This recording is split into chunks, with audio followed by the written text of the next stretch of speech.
Alam po ninyo, yung po nga finding of probable cause on the basis of confidential funds misuse, tingin ko po na-establish po yon kahapon.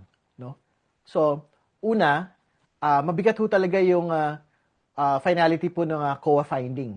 No? Kung saan pinapasori na po mismo ang atin pong pangalawang Pangulo ng 73 million pesos doon po sa 2022 confidential funds. No? Dahil po sa maling paggamit. No? Yun po yung una.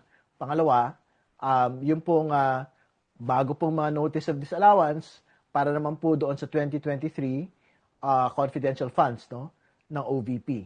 So itong mga dalawang bagay po na ito, yung pong isa sa mga pinakamabigat na mga ebidensya at dokumento para ipakita ho na talagang may probable cause to show po dito sa usapin po ng misuse of confidential funds. Yun po yung una.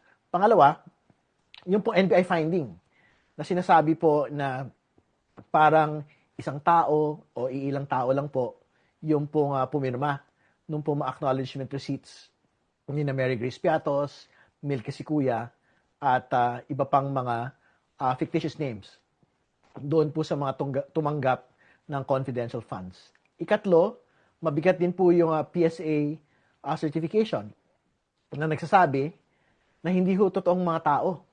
Wala po sa kanilang database sina Mary Grace Piatos, Milky Sikuya, at iba pa hong mga pangalan. Ibig sabihin, hindi ho sila pinanganak, hindi ho sila kinasal, hindi ho sila namatay sa batay ho doon sa database po ng PSA.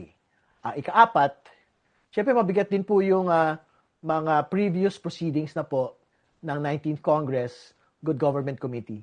Kasi diyan po naipakita yung mga particular na ebidensya, dokumento at detalye noon pong paggamit ng confidential funds in action. No? So, doon ho nabanggit yung pagbibigay ng mga sobre sa mga empleyado po ng OVP at ng Department of Education. No?